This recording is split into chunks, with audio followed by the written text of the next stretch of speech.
നമസ്കാരം. എൻ്റെ മോളെ പേരിലുള്ള വോട്ട് മറ്റുള്ള ആൾ ഇട്ടുണ്ടോ? എങ്ങനെയുണ്ട്? എന്താ ഇതാ ഇപ്പോഴാണ്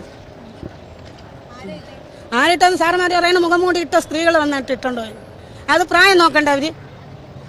എൻ്റെ ഉമ്മ ഇന്ന് മരിച്ചതാണ്. എന്നിട്ട് നമ്മൾ അവകാശം നേടാൻ വേണ്ടിയാണ് വന്നത്. നമുക്ക് കേരളം വേണം. ഭീമാവള്ളി അവിടെ സുനാമി കോളനി. എൻ്റെ പേര് സമീറ ബീവി.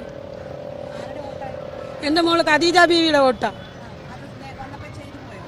അത് നമ്മൾ വന്നപ്പോൾ ഇട്ടെന്ന് വേറെ ആൾ വന്ന് ഇട്ടുകൊണ്ട് പോയെന്ന് പറഞ്ഞ് മോളെ തിരിച്ചു വിട്ട്. എന്തുകൊണ്ട്? സുഖമില്ലാത്ത കൊച്ചാണ്. അത് എന്ത് ആവേശത്തോടെ വന്നെന്നറിയാമോ? ഇല്ല, തിരിച്ചു വിട്ട്. അതുള്ള വിഷമേ ഉള്ളൂ ഞങ്ങൾക്ക്. ഇത്ര സാറന്മാർ നിൽക്കണം, എല്ലാവരും നിൽക്കണം. എന്തുകൊണ്ട് ഇവരിങ്ങനെ തിരിച്ചു വിട്ടത്? കഞ്ഞി വോട്ട് ആദ്യത്തെ വോട്ടായിരുന്നു. അത് നമുക്ക് പൗരത്വം വേണ്ടേ? നോക്കി 21 വയസ്സായി. കഴിഞ്ഞ ദിവസം തിരുവനന്തപുരത്ത് ഭീമാപ്പള്ളി ഭാഗത്ത് വോട്ട് ചെയ്യാൻ വന്ന ഒരു വോട്ടറുടെ ആവലാതിയാണ് നിങ്ങളിപ്പോൾ കേട്ടത്. അവരുടെ വോട്ടല്ല, അവരുടെ 21 വയസ്സുള്ള മകളുടെ വോട്ട് ഹിജാബും തട്ടമൊക്കെ മുഖം മൂടിയിട്ട് വന്ന് ആരോ ചെയ്തിട്ട് പോയി എന്ന് പറഞ്ഞിട്ടാണ് അവരെ നിന്ന് പരാതിപ്പെടുന്നത്. ഇന്ത്യയിൽ, കേരളത്തിലല്ലാതെ മറ്റൊരു സംസ്ഥാനത്തും ഇത് അനുവദിച്ചു കൊടുക്കുമെന്ന് തോന്നുന്നില്ല. കാരണം വോട്ട് ചെയ്യാൻ വരുമ്പോഴെങ്കിലും ആൾ ആരാണ് എന്ന് തിരിച്ചറിഞ്ഞതിന് ശേഷം മാത്രമേ വോട്ട് ചെയ്യിക്കാവൂ എന്നാണ് നിയമം. ഇവിടെ ഈ സ്ത്രീ പറയുന്നത് വെച്ച് നോക്കിയാൽ ആ ബൂത്തിനകത്തിരുന്നവർ, അത് ഒരുപക്ഷെ ഉദ്യോഗസ്ഥരാവാം അല്ലെങ്കിൽ മറ്റുള്ളവരാവാം, അവർ മുഖം മൂടിയിട്ട ആളെ കൊണ്ട് വോട്ട് ചെയ്യിച്ചു എന്ന ആരോപണമാണ് ഇവർ ഉന്നയിക്കുന്നത്. ഇവിടെയാണ് ഈ ഹിജാബിനെ പറ്റിയുള്ള വിവാദങ്ങളൊക്കെ വീണ്ടും ചർച്ചയാവുന്നത്.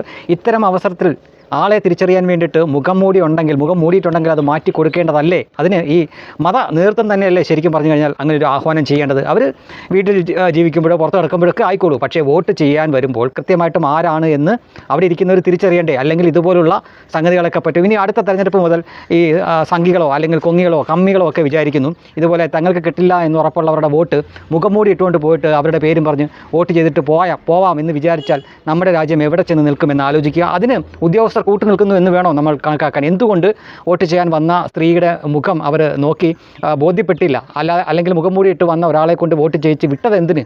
ഇത് കേരളത്തിലല്ലാതെ മറ്റൊരിടത്തും സംഭവിക്കില്ലല്ലോ. എന്തുകൊണ്ട് ഇവിടെ സംഭവിച്ചു എന്നത് ചിന്തിക്കേണ്ടതാണ്. പക്ഷേ ഇവിടുത്തെ മാധ്യമങ്ങളൊന്നും ഇതധികം ചർച്ച ചെയ്യുന്നില്ല എന്നത് പ്രത്യേകം ശ്രദ്ധിക്കേണ്ട ഒരു കാര്യമാണ്. ഇനി മറ്റൊന്നും, അത് വലിയ വിദ്യാഭ്യാസമോ അല്ലെങ്കിൽ വലിയ ലോകപരിചയമൊന്നും ഇല്ലാത്ത സ്ത്രീയാണ് എന്നവരുടെ സംസാരത്തിൽ നിന്നും നമുക്ക് മനസ്സിലാക്കാൻ പറ്റും. അവരുടെ ആവലാതി കേട്ടില്ലേ? വോട്ട് ചെയ്തില്ലെങ്കിൽ ഞങ്ങളുടെ പൗരത്വം നഷ്ടപ്പെടില്ലേ എന്ന്.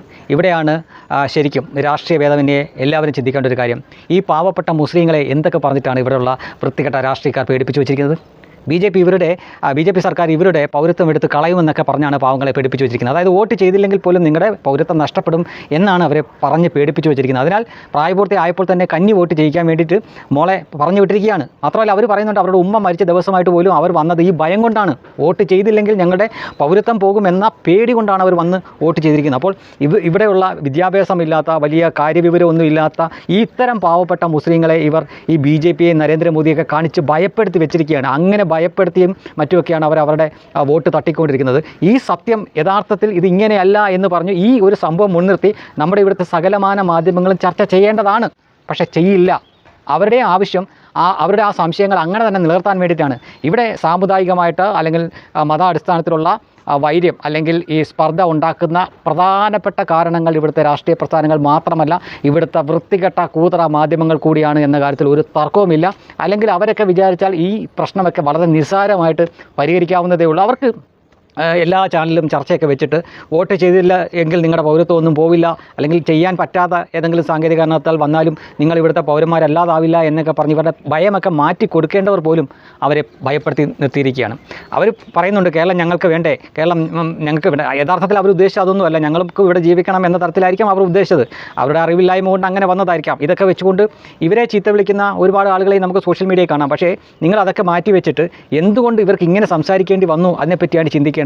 ഇവരിൽ ഈ വിഷമൊക്കെ ആരാണ് കുത്തിവെച്ച് കൊടുക്കുന്നത് എന്ന് നമ്മൾ പരിശോധിക്കുമ്പോൾ തീർച്ചയായിട്ടും BJPക്ക് എതിരെ നിൽക്കുന്ന രാഷ്ട്രീയ പ്രസ്ഥാനങ്ങൾ തന്നെയാണ് ഈ പാവങ്ങളെ പറഞ്ഞ് തെറ്റിദ്ധരിപ്പിച്ച് ഇത്രയും പാനിക്കാക്കി വിട്ടിരിക്കുന്നത്. അതുകൊണ്ടാണ് വോട്ട് ചെയ്തില്ലെങ്കിൽ എൻ്റെ മകളുടെ പൗരത്വം പോവില്ലേ എന്ന് ഒരു ഉമ്മ ആവലാതിപ്പെടുന്നത്. ആ ആവലാതി കാണാത്ത ഇവിടുത്തെ പ്രധാനപ്പെട്ട മാപ്രകളാണ് ഇവിടുത്തെ ജാതിയും മതവും പറഞ്ഞ് ജനങ്ങളിൽ കുത്തിത്തിരിപ്പുണ്ടാക്കുന്നതിൽ ഒന്നാമത്തെ പ്രതി.